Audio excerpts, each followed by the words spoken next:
Gentlemen, what I'm about to share with you today is the kind of advice most men never receive in their entire lifetime. Not from their doctor, not from their father, not from anyone. And I'll be honest with you, this conversation might make you a little uncomfortable at first. It might even make you blush. But I promise you, if you stay with me until the end, it will change the way you think about intimacy, about confidence, and about your health as a man in a very profound way. I'm Dr. Lila Romano, a urologist with over a decade of clinical experience, and I have spent the last 10 years sitting across from men just like you, having exactly these conversations, the ones nobody else will have with them. So today, I'm going to give you 5 truths about intimacy that most men were simply never taught. And I want you to stay with me all the way to number 1, because that one will change everything. Before we dive in, drop a comment below telling me where you're watching from. I love knowing how far this community reaches. Now, here's the truth nobody tells older men. The problems most men experience in the bedroom after 50 are not simply about age. They are almost always linked to small, manageable gaps in knowledge, conversations that were never had, things nobody ever taught them. And today, I'm going to fix that. A 2017 study in the Journal of Sexual Medicine found that men over 50 who communicated openly with their partners reported significantly better physical function and satisfaction than those who stayed silent. Not a pill, not a procedure, just knowledge and communication. I had a 67-year-old patient who had been pulling away from his wife for 2 years, convinced his intimate life was over. It wasn't physical at all. 6 months after our conversation, he told me it was the best 2 years of his marriage. That's what's possible when you have the right information, and that's exactly what I'm giving you today. Stay with me, because number 1 on this list is the thing I almost never see anyone talk about, and it is the most powerful of all. Okay, then let's start with number 5. And this one is the foundation of everything else we're going to talk about today. A lot of men carry unnecessary discomfort, even disgust, around something that is one of the most natural, biologically sophisticated processes in the human body. I'm talking about vaginal fluids. And I know that might make some of you shift in your seat a little, but hear me out, because understanding this will genuinely transform how you experience intimacy. Vaginal fluids are not random moisture. They are not something to be avoided or judged. They are a masterpiece of the human body. Biologically, they're produced by 3 distinct sources: the Bartholin's glands, which secrete a silky fluid specifically designed to reduce friction; the Skene's glands, sometimes called the female prostate, which add additional lubrication during arousal; and the cervix, which contributes a protective mucus that balances and maintains the health of the vaginal environment. The composition of these fluids? Mostly water, along with amino acids, enzymes, natural minerals, and lactic acid, all working together to protect delicate tissue, reduce the risk of infection, and make intimacy both safe and pleasurable. This is not something to be uncomfortable about. This is biology at its finest. But here's where so many men get it wrong. When a man pulls away from these fluids, when he shows discomfort or judgment, what his partner feels in that moment is shame. And that shame quietly erodes trust. It makes intimacy feel unsafe for her. And when she doesn't feel safe, the entire experience suffers for both of you. So here's the shift I want you to make starting today. Don't think of natural fluids as something unclean. Think of them as your body's signal, her body's signal. That connection is possible, that trust is present, and that intimacy is welcome. That single shift in perspective is more powerful than any supplement you'll ever take. Now, as we move from understanding what these fluids are to how they actually vary, we get to the number 1 private question men ask me in my clinic. And I mean the question men lower their voice to ask, the one they've been too embarrassed to bring up anywhere else. Number 4, taste, smell, and why variation is completely normal. Here's the biological truth, gentlemen. Fluids vary. They change based on diet, hydration, hormone levels, stress, medications, and even the time of the month. Pineapple, citrus fruits, and good hydration tend to produce a fresher, lighter profile. Garlic, onions, alcohol, and coffee can create a stronger, sharper edge. Around ovulation, fluids tend to be neutral and barely noticeable. Around menstruation, there may be a faint metallic quality. After menopause, fluids may be less abundant or slightly more acidic as estrogen levels shift. And here's what I want you to really hear. This variation is completely 100% normal. No two men smell the same after a long workout. No two women taste the same either. We are all individuals, and our bodies reflect that individuality every single day. The mistake I see men make over and over again is turning that natural variation into criticism, reacting with visible discomfort, pulling away without explanation. And what that communicates to your partner is not that something changed. What it communicates is that she is not acceptable to you. Gentlemen, I can tell you from clinical experience, acceptance is more arousing than judgment will ever be. Now, that said, if there is a sudden, significant change accompanied by discomfort, itching, or unusual odor, that is worth paying attention to. It's usually something very common and very treatable, like bacterial vaginosis or a yeast infection. That is a routine doctor's visit, not a deal breaker.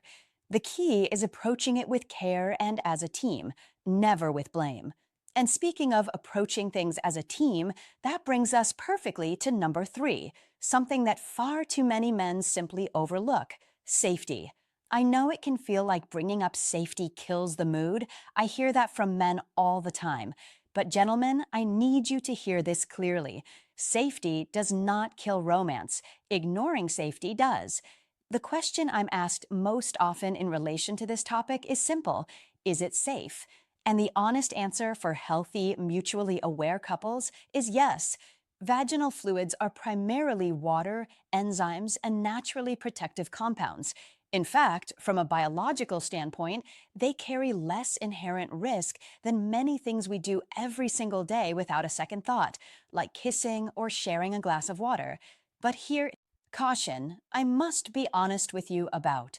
Like semen and blood, fluids can carry sexually transmitted infections. Chlamydia, gonorrhea, herpes, syphilis, trichomoniasis, HIV, these can all be transmitted through intimate contact, including oral intimacy.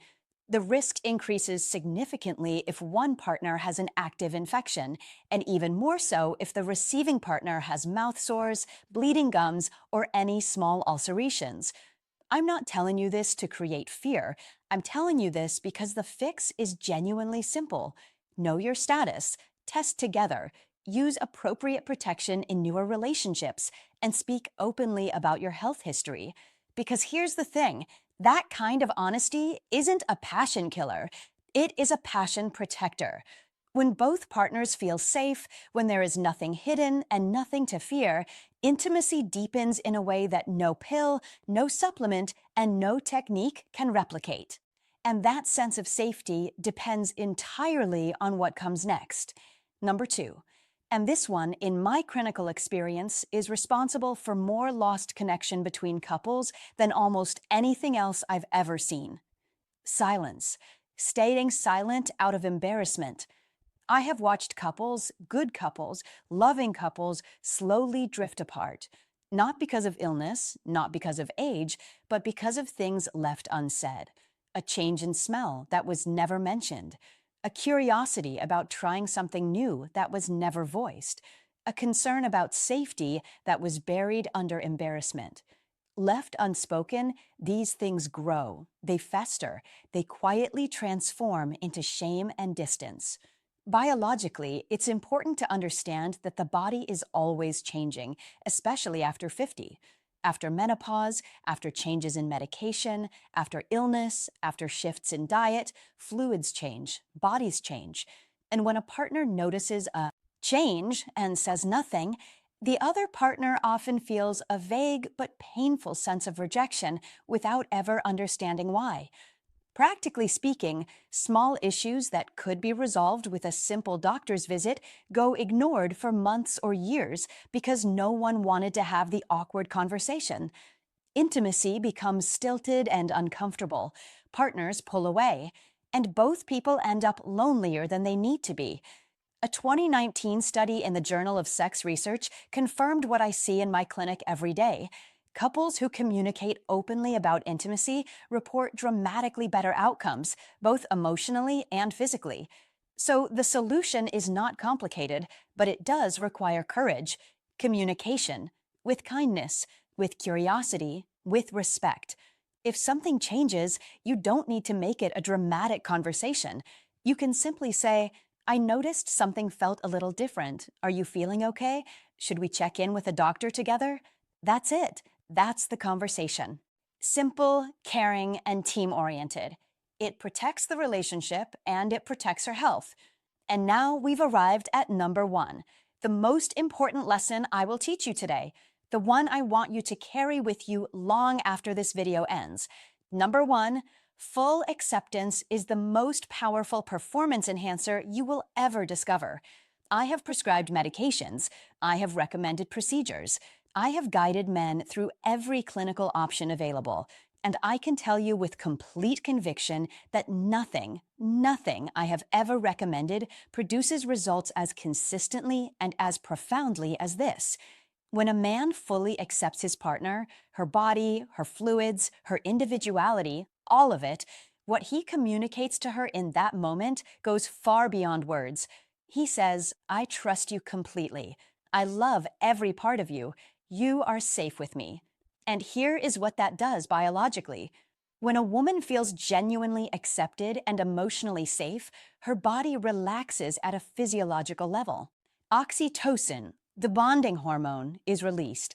Cortisol, the stress hormone that suppresses arousal in both men and women, drops. Her natural lubrication increases.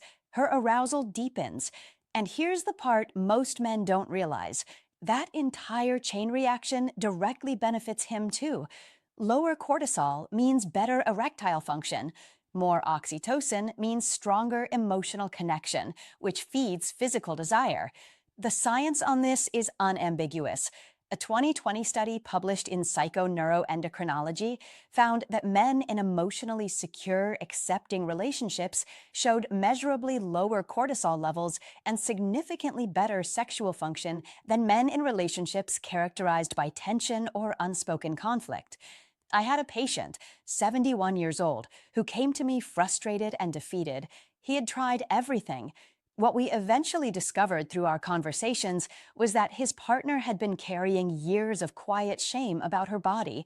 When he made one deliberate, sincere effort to communicate full acceptance, not with grand gestures, but with simple, consistent reassurance, everything shifted within weeks.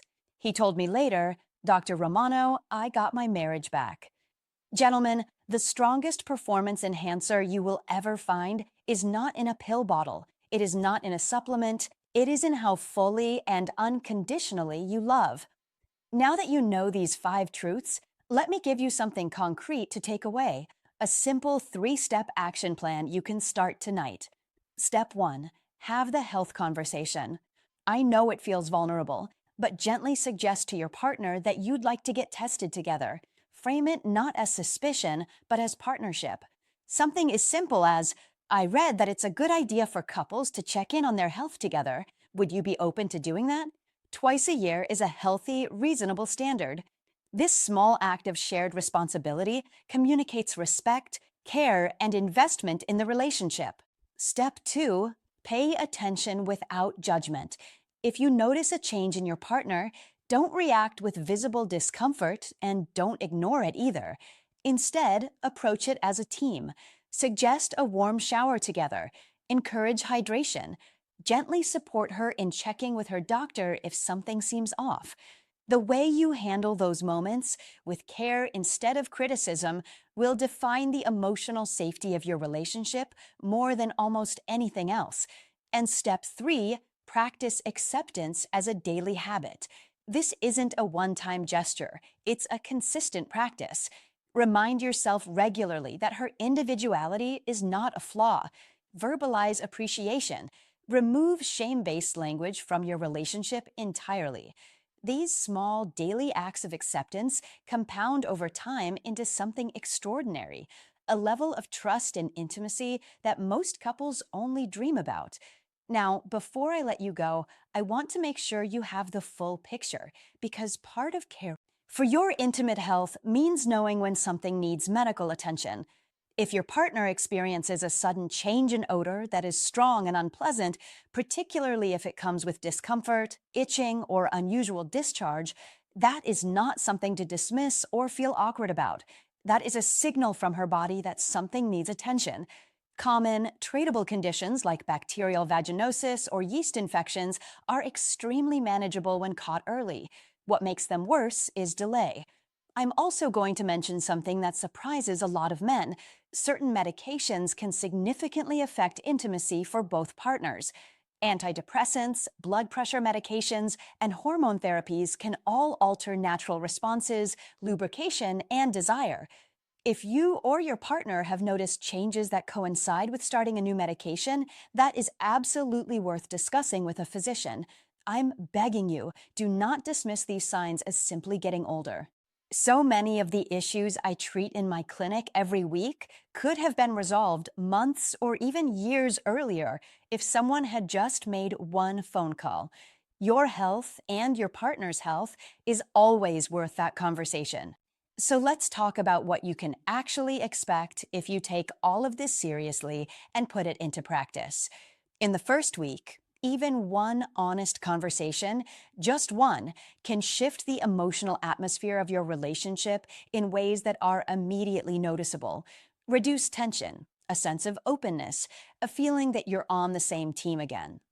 In weeks 2 through 4, the anxiety that so many men carry into intimate moments begins to dissolve. When there's nothing hidden, nothing feared, nothing left unsaid, the body responds naturally and more freely.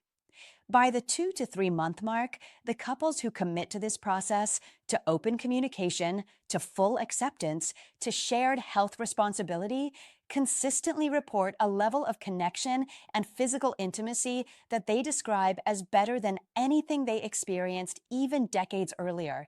That is not an exaggeration. That is what I see in my clinic, and it is available to you.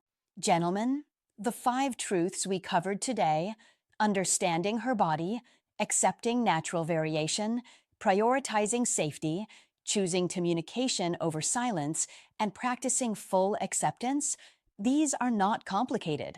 They don't cost anything. They don't require a prescription, but they will transform your intimate life if you let them. So here is my challenge for you. This week, not someday, this week, have one honest conversation with your partner, just one, about health, about how you're both feeling, about something you've been leaving unsaid. That single conversation could be the beginning of the best chapter of your relationship. And if this video spoke to you today, subscribe to the channel and share this with another man who needs to hear it. And in the comments, tell me, where are you watching from? This is Dr. Lila Romano, and I will see you in the next video.